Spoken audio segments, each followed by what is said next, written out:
Bonjour et bienvenue à JB Trading. J'espère réellement que tu vas bien. Et aujourd'hui, durant cette vidéo, je vais te partager une stratégie qui est honnêtement extrêmement facile à utiliser, mais qui est également extrêmement puissante et importante, et qui m'a permis de prendre mon dernier trade long, donc une position d'achat sur le prix du Bitcoin à partir de ce bas-ci.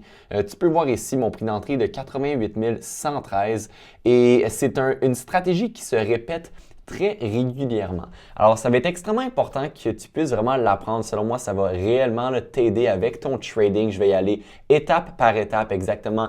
Qu'est-ce qu'on veut voir pour prendre un trade, comment gérer le trade, comment savoir où se trouve notre stop loss, donc notre invalidation. Je vais vraiment y aller étape par étape. Alors écoute, si le trading t'intéresse, la crypto-monnaie, le Bitcoin t'intéresse, peu importe, là, ça va être une vidéo réellement intéressante et importante pour toi. Alors je t'invite sérieusement là, à l'écouter et la regarder très attentivement du début jusqu'à la fin.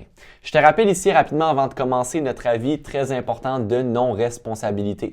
Alors, comme tu sais déjà, tout ce qui est dit ici à JB Trading est pour but d'éducation et de divertissement. Ce ne sont pas des conseils financiers.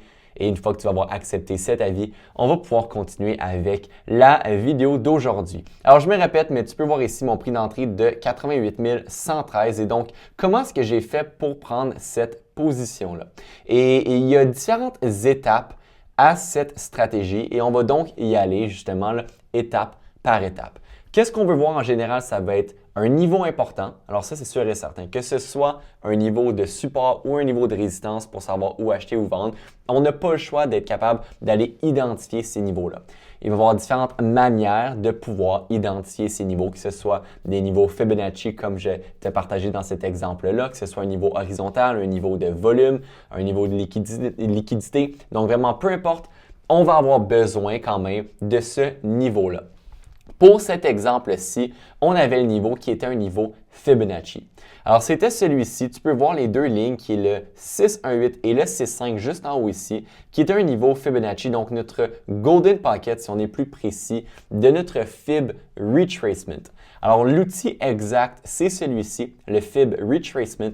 On l'a pris de ce bas jusqu'à ce haut et là, on peut voir qu'on est allé tester parfaitement le 618 qui représente le haut de notre Golden Pocket, le haut de cette région-ci entre le 618 et le 65 qui représente un pourcentage de retracement par rapport à nos deux pivots qu'on va utiliser. Alors ça, c'est la première étape. Est-ce que finalement, on a accès à un niveau important? Et le plus de confluence qu'on va avoir à ce niveau-là, le plus fort qu'il va être. Mais dans ce cas-ci, on va vraiment être le plus précis possible et on va utiliser le niveau exact du 618. Alors ça, c'est la première étape. Deuxième étape va être, est-ce qu'on peut aller rechercher un peu de liquidité? Alors, la liquidité, ça va être ça qui va nous permettre d'accumuler des grandes positions, que ce soit des positions d'achat ou des positions de vente.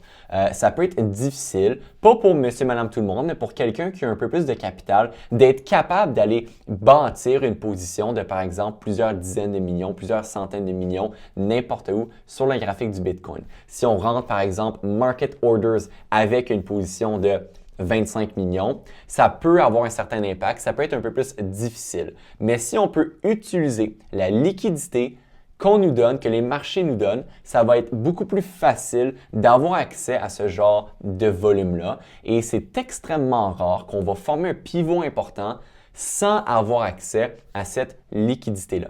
Alors en général, si on regarde en arrière, et on ne va pas le faire aujourd'hui, mais c'est un bon exercice, et on vient voir à chaque pivot qui ont été établi sur une plus longue durée de temps, c'est extrêmement rare qu'on n'avait pas précédemment une région de liquidité qui était proche.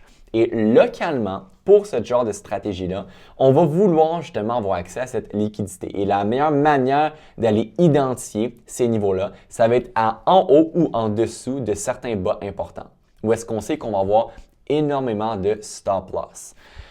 Pour cet exemple-là, pour cette stratégie-là, on peut voir qu'on avait notre niveau important qui est le Golden Pocket.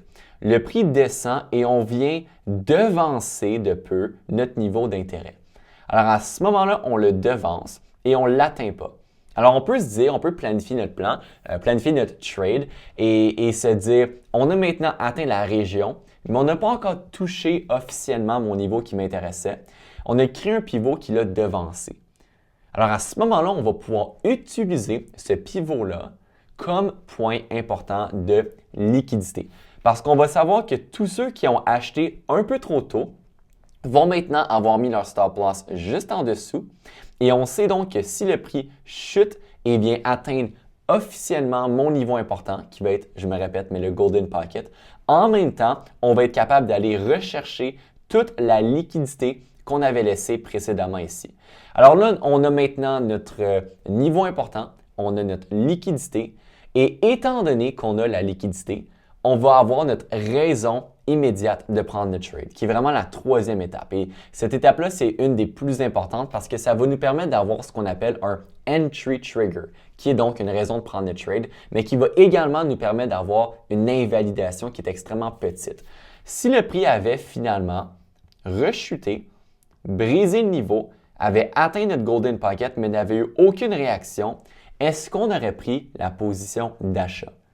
Bien sûr que la réponse, ça va être non, parce qu'on n'aurait eu aucune réaction. Mais là, qu'est-ce qui s'est passé? Le prix est allé briser le niveau, on est allé rechercher la liquidité, on est allé tester le niveau, et ensuite, on a eu la réaction qui était bullish, où est-ce qu'on est allé reprendre l'acceptation par-dessus notre point de liquidité et surtout par-dessus notre niveau important de support. Et ça, c'est ce qu'on appelle une recherche de liquidité bullish, qui nous donne le terme vraiment technique, un Swing Failure Pattern, qui va être le SFP. Tu vas probablement m'entendre souvent utiliser ce terme-là. SFP, c'est le point que j'avais ici laissé sur mon graphique. Alors, la ligne ici qu'on a identifiée, on l'a identifiée comme un SFP, qui est finalement un Swing Failure Pattern. Et ça va nous donner notre raison immédiate de prendre le trade. On veut voir le prix briser notre niveau, aller rechercher la liquidité, aller refermer par-dessus, piéger ce volume-là, donc cette liquidité-là, et par la suite, les probabilités d'un mouvement haussier vont être extrêmement élevées et c'est exactement ce qui s'est passé. On a formé le SFP, notre recherche de liquidité, à notre niveau important et à ce moment-là, on a maintenant notre raison immédiate de prendre le trade. Non seulement est-ce qu'on a cette raison-là, mais on a également notre invalidation parce que selon cette stratégie-là, selon la recherche de liquidité, on a maintenant notre stop loss qui va être juste en dessous de notre mèche. Parce que théoriquement, si le prix était redescendu et avait brisé la mèche qui avait formé le SFP, on aurait été invalidé. Notre idée aurait été invalidée. On aurait eu tort et là, on serait sorti avec une petite perte. Et on peut donc prendre le trade dès que le prix reprend acceptation, mettre un très petit stop loss qui nous donne honnêtement un stop loss extrêmement serré et donc par la suite, un extrêmement bon ratio risque-récompense parce qu'on peut risquer par exemple 1% pour en faire dans ce cas-ci 8 si on vient maximiser nos gains. Et c'est comme ça qu'on va pouvoir avoir une précision qui est absolument incroyable, avoir un excellent ratio risque-récompense et avoir un excellent taux de réussite. On vient combiner ça, notre niveau, notre liquidité, notre entry trigger. Et je veux dire, on a ici l'exemple assez parfait. On s'entend avec mon prix d'entrée, je ne sais pas si c'était celui-ci, donc ici là, de 88 113. Et je suis toujours dans ce trade-là. Pour être honnête, j'ai réalisé quand même un bon pourcentage de profit sur le haut juste pour me payer. J'étais satisfait des gains et je peux maintenant protéger mon trade, mettre mon stop loss au prix d'entrée et par la suite rester patient. Alors, j'espère que ça a du sens. Écoute, si tu as des questions sur ce setup-là en question, n'hésite surtout pas, laisse-les dans les commentaires. Et puis, sinon, j'ai même un autre exemple que je vais rapidement te partager sur un setup qui est extrêmement similaire, qui est le bas qu'on a formé ici. Alors, maintenant, pour être honnête, c'est un trade que je n'ai pas pris, mais c'est un trade ce matin qu'en faisant l'analyse que j'ai partagée aux membres JB Trading, là, on a pu l'identifier comme une excellente opportunité, un trade très similaire et très technique. Où est-ce que finalement, on a notre mouvement aussi. Là, on est plus local. Alors, au lieu de prendre un day trade ou un swing trade, ça serait peut-être plus un scalp trade, maximum day trade. On a nos pivots. Et là, première étape, comme on a mentionné tantôt, c'était c'est quoi mon niveau important de support? Ou est-ce que là, je vais être intéressé à acheter? Ou mon niveau important de résistance? Ça va des deux côtés. Mais pour cet exemple-là, ça a été c'est quoi mon niveau important de support? Et là, je fais en référence pour ce trade-ci. Si on avait acheté ici, qui aurait été maintenant un excellent trade. Et là, je le sais, c'est facile à dire maintenant qu'on a le mouvement haussier, mais vous allez comprendre, c'est exactement le même principe. Si on change de graphique, on va ici sur un graphique de nos NPOC sur un graphique footprint. on change le nombre de ticks à 250 pour avoir un petit peu plus de précision, tu vas pouvoir voir qu'on avait ici ce qu'on appelle un Daily NPOC. Alors là, on va aller analyser en détail la distribution du volume d'il y a 2 jours et on réalise qu'exactement à 89 500, c'est là qu'on a échangé le plus de volume. C'est là qu'on a eu vraiment le plus de volume qui nous donne finalement notre POC, le terme technique qui est un Point of Control. Alors le prix vient descendre ici et on vient devancer de peu notre POC qui a été ce pivot-là. Alors on le devance de peu. Qu'est-ce qui se passe par la suite? On a un certain mouvement haussier, on consolide et là on vient, exactement comme dans l'exemple précédent, on vient créer un SFP local de ce bas-là. Où est-ce qu'on vient briser notre bas, on vient rechercher la liquidité du bas et on referme par-dessus notre niveau important. On vient donc officiellement tester notre niveau de support, comme dans l'exemple précédent. On vient rechercher la liquidité qui nous donne accès à ce volume-là pour prendre une bonne position. On nous donne notre SFP qui nous donne notre Entry Trigger, donc notre raison immédiate de prendre le trade qui va être dès qu'on reprend acceptation par-dessus. On nous donne notre invalidation, où est-ce qu'on va mettre notre stop loss qui est en dessous de la mèche. Et là, par la suite, on peut rentrer et ça serait un excellent trade. Je veux dire, en ce moment, bien évidemment, c'est facile à dire, mais c'est exactement le même principe. Je me répète, mais c'est parce que c'est tellement important. On a notre niveau, notre liquidité, notre raison immédiate de prendre notre trade qui est notre Entry Trigger. On a ensuite notre prix d'entrée, notre invalidation en dessous de la mèche qui va être selon le SFP, terme technique Swing Failure Pattern. Et par la suite, on peut se positionner de manière très stratégique en ayant un excellent taux de réussite, un excellent ratio risque-récompense. Et je veux dire, ça aurait été un excellent trade comme finalement ce trade-là l'était. C'est exactement le même principe. J'espère que tu peux voir la similarité entre les deux, exactement le même principe où est-ce qu'on a eu quasiment le même setup qu'on aurait pu profiter des deux côtés. Bien évidemment, avec l'expérience, tu vas être en mesure d'aller rapidement identifier ces opportunités-là, de savoir comment identifier les niveaux. C'est sûr que par la suite, on va vouloir combiner ça avec ce genre de graphique-là. On va vouloir combiner ça avec l'analyse du flux d'ordre qui va ressembler à ça, qui va nous permettre de vraiment aller rentrer à l'intérieur de chaque bougie, voir OK, qui achète, qui vend, c'est quel type de position. À chaque fois qu'on va aller ajouter ça, ça va augmenter notre taux de réussite, ça c'est sûr et certain.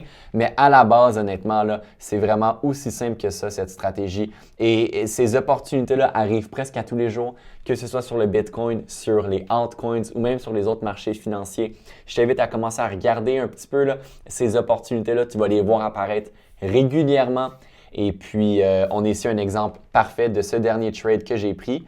Et un exemple parfait d'un trade qu'on aurait pu absolument prendre sur le prix du Bitcoin. Alors écoute, je me répète, mais si tu as des questions, je t'invite à les laisser dans les commentaires. Si tu souhaites vraiment en apprendre plus en détail sur ce genre d'analyse technique, on appelle ça l'analyse systématique ou l'analyse du flux d'ordre qui va être finalement ce genre de graphique-là, eh bien, on peut absolument t'aider. Je t'invite à soit laisser un commentaire pour que je puisse communiquer directement avec toi ou à cliquer sur les liens dans la description si tu visionnes ça sur YouTube. Et puis, écoute, sinon, je te souhaite une excellente journée. Je te souhaite un excellent trading. Au revoir.